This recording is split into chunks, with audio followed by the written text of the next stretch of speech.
Welcome to solverfy.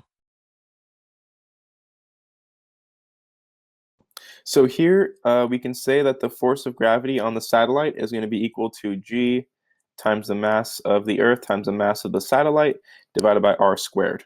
We know that the force net is going to be equal to the mass times the centripetal acceleration. So this will be mv squared over r. So we can say that v is equaling 2 pi r. This will be essentially based on any mass that is in uniform circular motion. So we can say that the force net, substituting this in, would be 4 pi squared mr divided by t squared. At this point, we can say that 4 pi squared mr divided by t squared would be equal to the gravitational force over r squared. And so we can cancel out the mass of the satellite and say that the radius is going to be equal to the gravitational constant times the mass of the Earth times the period of the satellite squared, divided by 4 pi squared, all to the 1/3 power.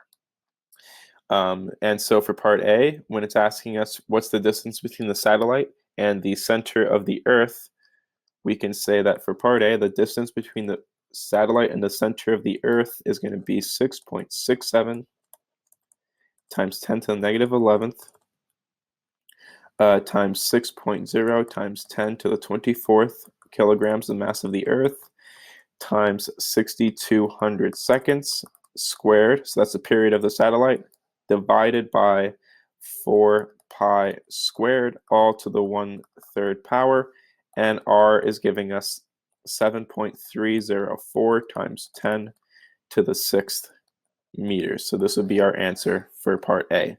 Now for part B, they want us to find the force of gravity on the satellite. So this will be g times the mass of the Earth times the mass of the satellite divided by r squared. And this will be 6.67 times 10 to the negative 11th. The mass of the Earth is again 6.0 times 10 to the 24th kilograms, times the mass of the satellite, 5,500 kilograms. And then this will be divided by r squared. So this will be 7.304 times 10 to the 6th meters quantity squared. And we find that the force of gravity on the satellite is equal to 4.126 times 10 to the 4th newtons. So this would be our final answer for part B. And then for part C, we can find the altitude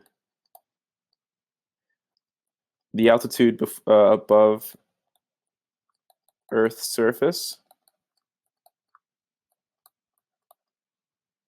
And this would be really easy. This would simply be equal to the radius of the Earth. So this would be the center from the Earth's surface to the center of the Earth, minus, rather, it would be r, the distance from the satellite to the center of the Earth, minus the distance from the center of the Earth to the surface of the Earth. So essentially, this will be equal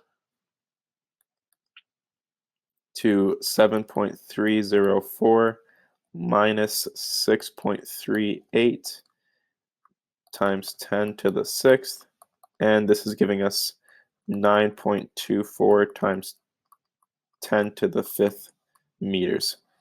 So that's how high above the Earth's surface it is. Again, you simply need to subtract the distance from the satellite to the center of the Earth, minus the distance from the center of the Earth to the surface of the Earth. So 9.24 times 10 to the 5th meters, that'll be your final answer for part C. That is the end of the solution. Thank you for watching.